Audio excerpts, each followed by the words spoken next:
Morning fourth class. आज हम आपकी हिंदी की बुक का सेकंड लेसन बुक में फिल करेंगे। सेकंड लेसन मैंने आपको पढ़ा दिया है।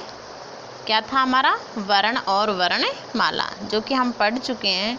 आज हम उनके क्वेश्चन आंसर किस में करेंगे? बुक में फिल करेंगे।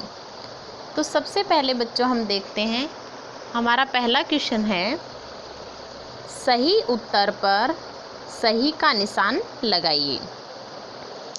तो इसमें हमारा कै नंबर क्वेश्चन है, निम्न में से किसके और टुकड़े नहीं हो सकते?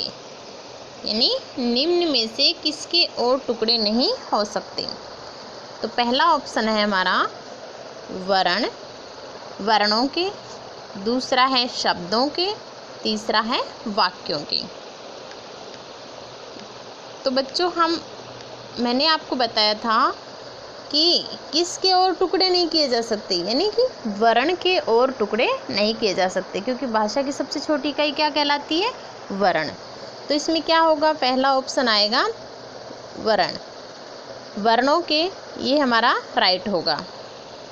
अगला क्वेश्चन है हमारा ख नंबर, हिंदी में कितने संयुक्त व्यंजन हैं? हिंदी में कितने संयुक्त व्यंजन हैं? जो कि हम पढ़ चुके हैं। हिंदी में 4 संयुक्त व्यंजन होते हैं, श, त्र, ज्ञ और श्र। ये 4 क्या होते हैं? संयुक्त व्यंजन। तो हमारा राइट क्या होगा? 4।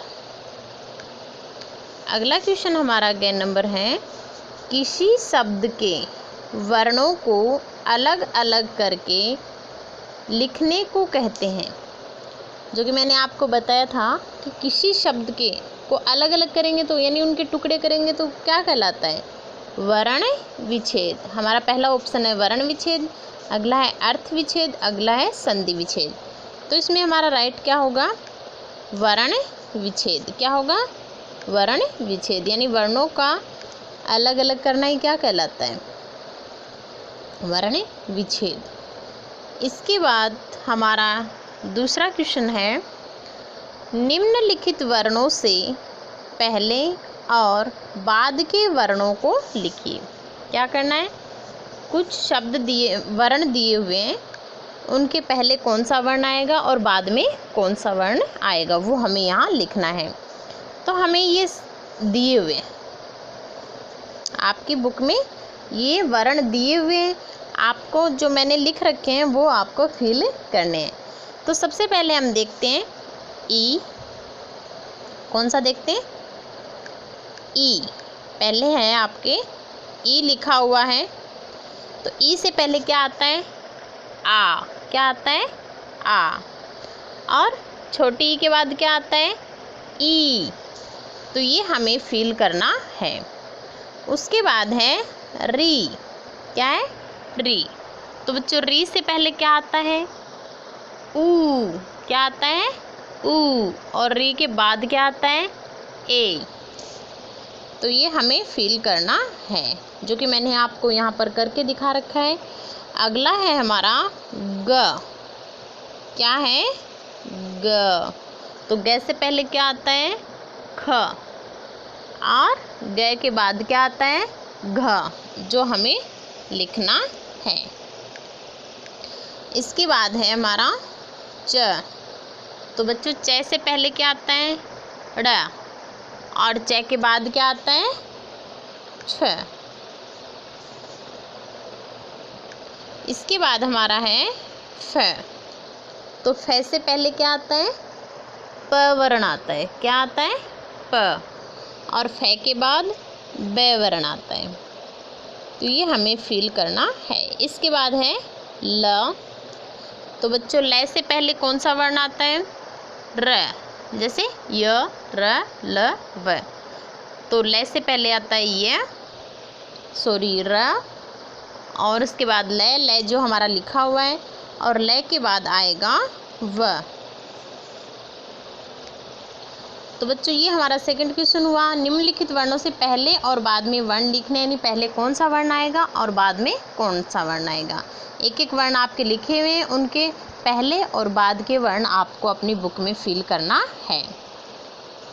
इसके बाद हमारा अगला क्वेश्चन है, सही वाक्यों पर सही तथा गलत वाक्यों पर गलत का निशान लगाइए। तो इसमें बच्चों हमारा फर्स्ट क्वेश्चन है,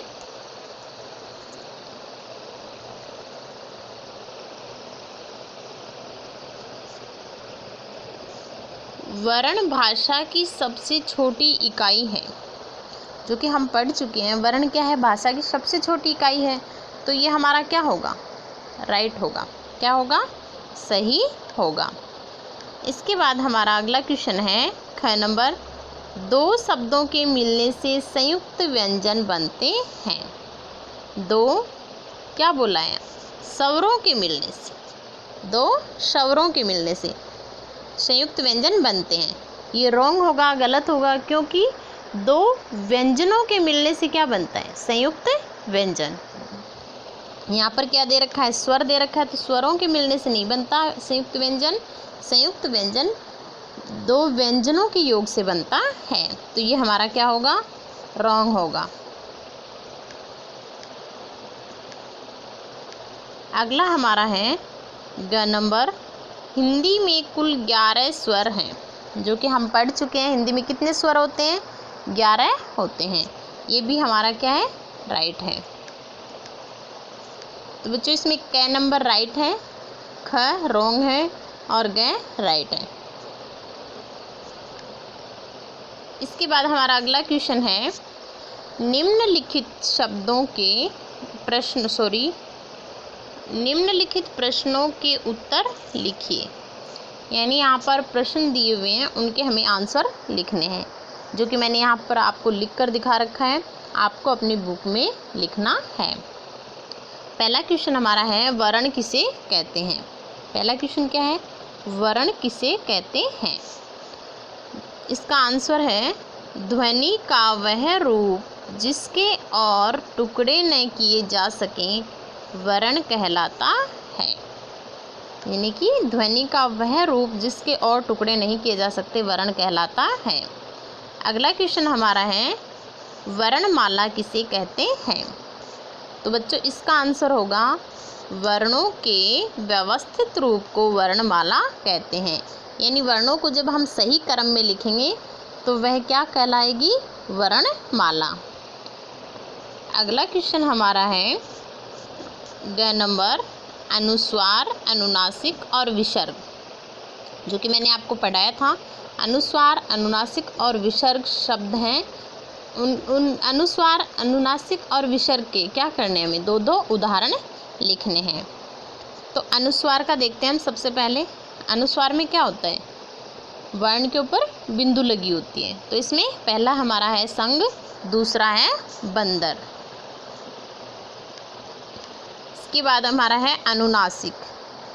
अनुनासिक से बना, अनुनासिक शब्द क्या होते हैं, वर्ण क्या होते हैं जिसमें चांद की तरह लगा होता है और ऊपर बिंदु होती है, तो वो होते हैं अनुनासिक शब्द। तो इसमें पहला हमारा है तांगा, दूसरा है हंसी, और भी बहुत सारे शब्द होते हैं। इसके बाद है विसर्ग। विसर्ग का मतलब होता है कि वर्ण के अंत में दो बिंदु लगी होती हैं। तो पहला हमारा है अतः, दूसरा है प्रातः।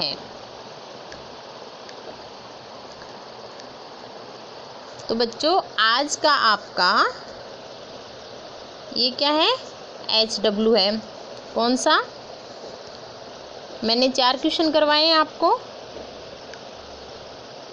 एक तो ये 4th वाला, 3rd और 1 और 2 वाले, ये और ये, यानी चारों क्वेश्चन आपको क्या करने हैं, आपको अपनी बुक में फिल करने हैं। यानी अपनी बुक के सेकंड लेसन में आपको लास्ट में क्वेश्चन आंसर दिए हुए हैं, उनमें फिल करना है। धन्यवाद।